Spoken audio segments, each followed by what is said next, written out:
Welcome back to Basic Electronics. In the previous class, we have looked at the basic small signal model of a BJT. We will now add a few other components to that model to represent some effects we have not considered so far. We will then use the small signal BJT model to draw the complete AC circuit of the common emitter amplifier. So let us begin. At this point, let us take stock of the situation. We started with this NPN transistor. Then we replaced the transistor with its equivalent circuit model using the Ebers-Moll model under the special condition that we have linear region. And then we derived the small signal model, which is IC equal to GM times VBE, and it is called the small signal model because it is valid under small signal conditions, namely the base emitter signal voltage must be small compared to the thermal voltage VT. And then we proceed to the AC or small signal model, which is this one. Let's look at this equation. What is it saying? There is a current which is controlled by a voltage. So therefore this equation represents a voltage controlled current source, and that is what we have shown over here. That is the signal current IC, that is equal to GM times VBE, where VBE is this voltage between the base and the emitter. Now we should remember that in this model we are only going to see AC or time varying quantities and not the DC quantities. But the DC quantities are implicit in this model because, as we have seen, GM is IC over VT, and IC does depend on the bias conditions. So therefore the DC quantities are embedded in this small signal model. Let us now proceed and get the other part of this model, that is this one.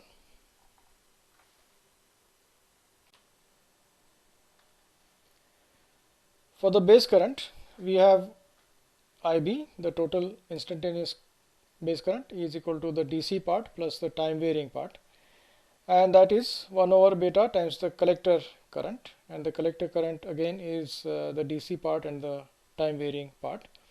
Now these DC terms cancel with each other and we are left with the signal currents IB equal to 1 over beta times IC, and IC, the signal collector current, is GM times VBE, as we have seen before. So we put that here, we get 1 over beta times GM times VBE, or VBE equal to beta over GM times IB. Now this relationship is represented by a resistance R pi equal to beta by GM connected between B and E, the base and emitter, like that. So this VBE is equal to IB times R pi. That's the same as this equation. VBE is equal to IB times R pi, where R pi is beta over GM. This resulting model is called the pi model for small signal description of a BJT.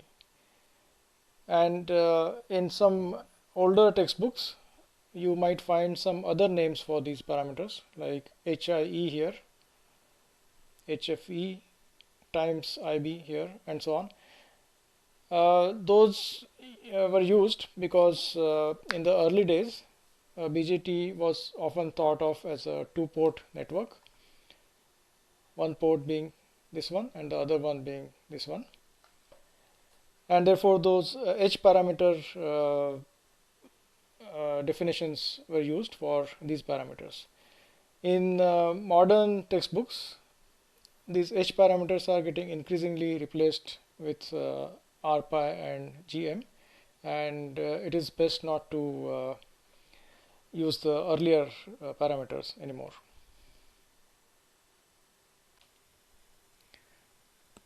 Let us do a quick revision of the BJT small signal model. First, The transconductance GM, this parameter, depends on the biasing of the BJT, because GM is IC over VT, where IC is a DC or bias collector current. For example, if IC is 1 milliamp and if you have room temperature, then VT is about 25 millivolts, then GM is 1 milliamp divided by 25 millivolts, or 1 over 25 ohm inverse. Ohm inverse is the same as mhos. It's denoted by this symbol, looks like inverted ohm. So that turns out to be 40 millimhos, also called a millisiemens. The other parameter, R pi, also depends on the bias current IC. Since R pi is beta over GM, that is beta times VT divided by IC.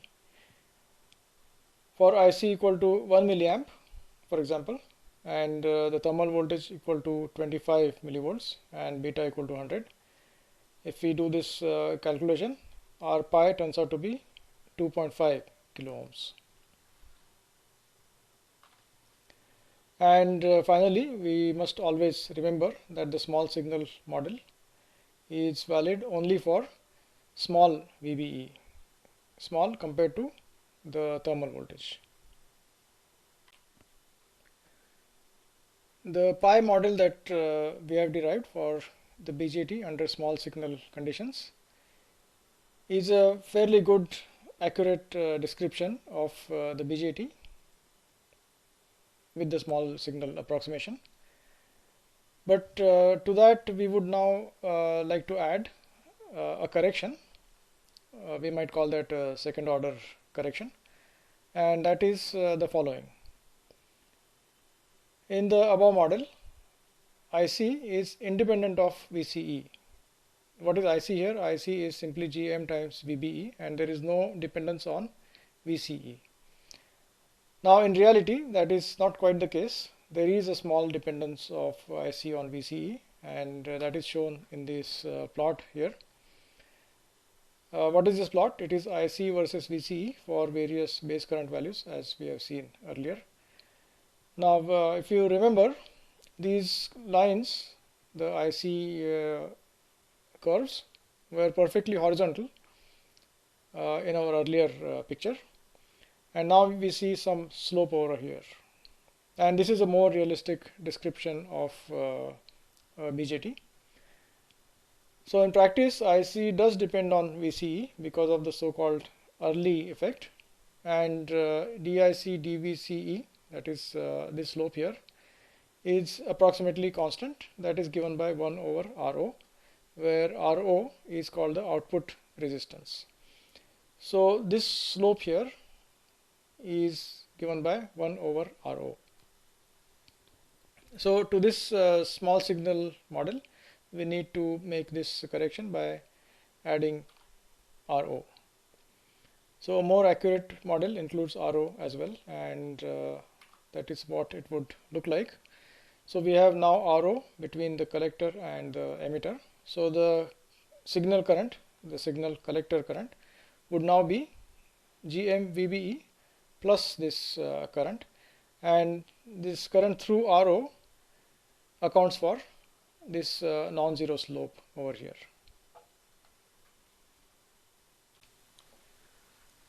We now want to add a few other components to our basic BJT small signal model in order to make it more complete. And before we do that, let us take a look at the actual fabricated BJT device. This is a cross-sectional view of a BJT which is inside an integrated circuit such as an op-amp. A discrete transistor structure would look a little different, but many of these features that we see in this structure are going to be common. So let's look at this transistor structure. First of all, let's locate the intrinsic device, the NPN transistor, and that is here. Here is our emitter contact, that is the emitter N-type region. It's called N plus because it's heavily doped. This is our base P region, and that is our collector N region. So NPN, that is our NPN BJT. So this is our intrinsic BJT structure, and because of technological constraints we cannot make a contact to the base region here or to the collector region over here, and therefore we need this rest of the structure, and we will look at that soon. But before that, let's take a quick look at the dimensions involved. This thickness, the so-called epitaxial or epi layer, which is N-type, is 5 microns. Now to put that in perspective, the diameter of our hair is 50 microns. So you can imagine how small that is. The rest of the silicon wafer is something like 250 or 300 or 400 microns thick. And to put that in perspective, 250 microns is 1/4 of a millimeter. So this entire thickness is relatively small.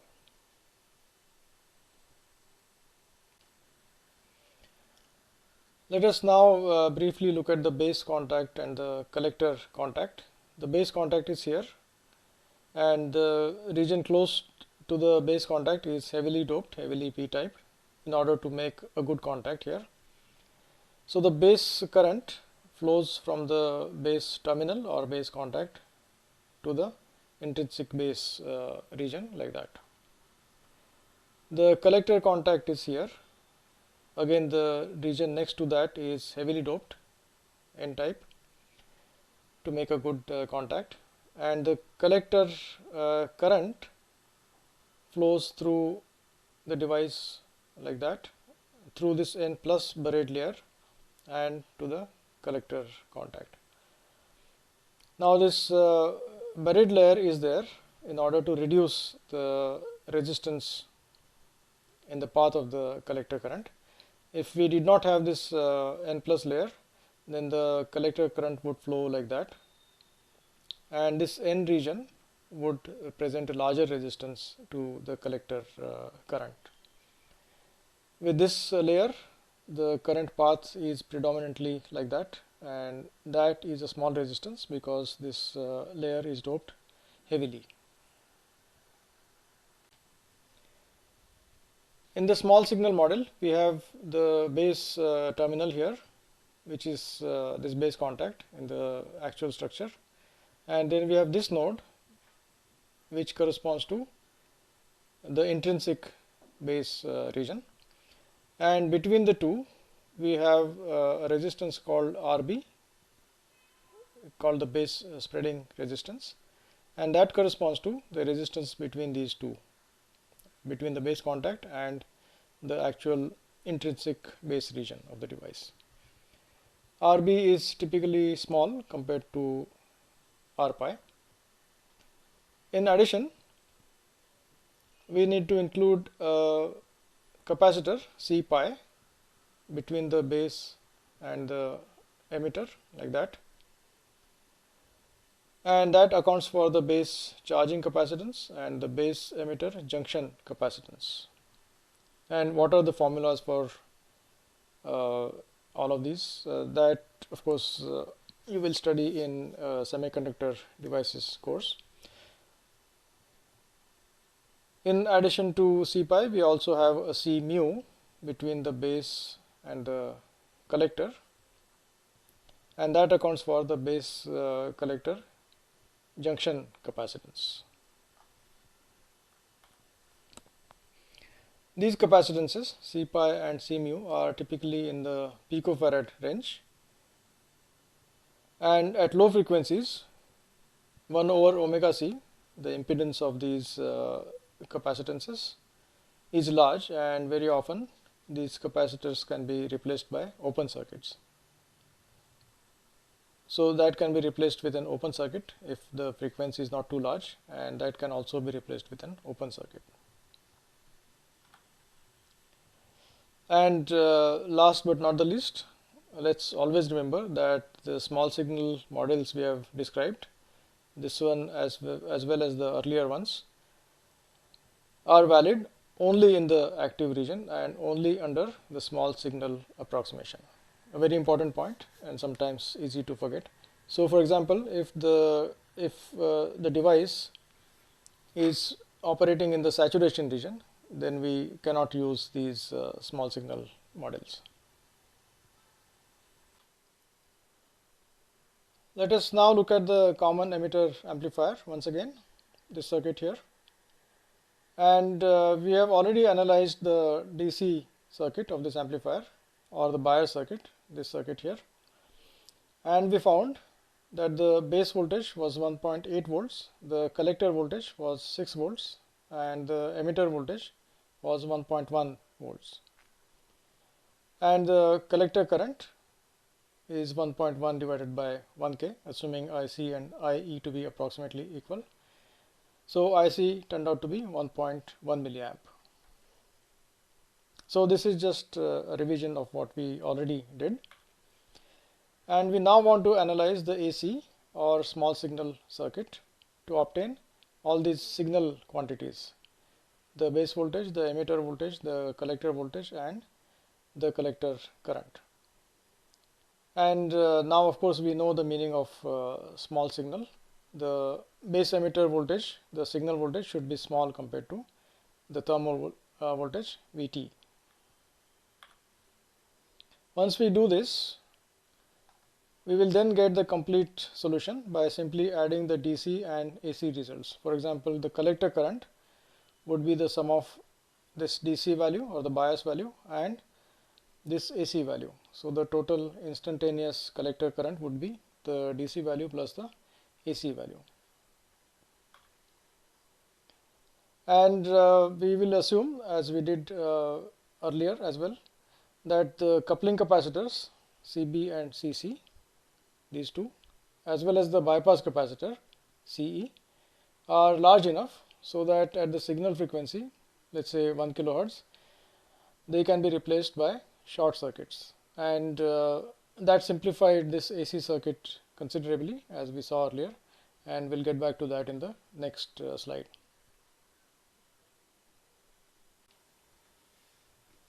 So here is our AC circuit.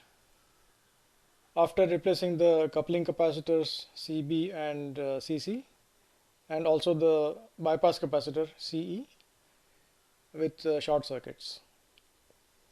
And now we know what the transistor looks like under small signal conditions. And let's replace this transistor with its small signal model, namely all of this.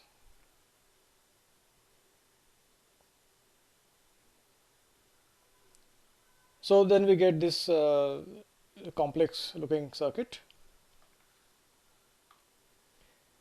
Now it turns out that the parasitic capacitances, the so-called device parasitics, C pi and C mu, these capacitors here, they are in the picofarad range, and at a signal frequency of 1 kilohertz, the impedance presented by these capacitors is very large. And what is the impedance? Minus j over omega c. So minus j over omega 2 pi times 1 kilohertz times c, let's say 1 picofarad. That turns out to be 100 mega ohms, a rather large resistance. It's much larger than all of these other resistance values, which are in the range of kilo ohms. So what it means is that this C pi and C mu are as good as open circuits because they present such a large impedance at the frequency of interest, that is 1 kilohertz or thereabouts. Apart from that, for simplicity, let us assume that RB is small, this resistance here, and RO is large. Now these are reasonable approximations, and if we make this assumption, it will only slightly affect our gain computation for the amplifier.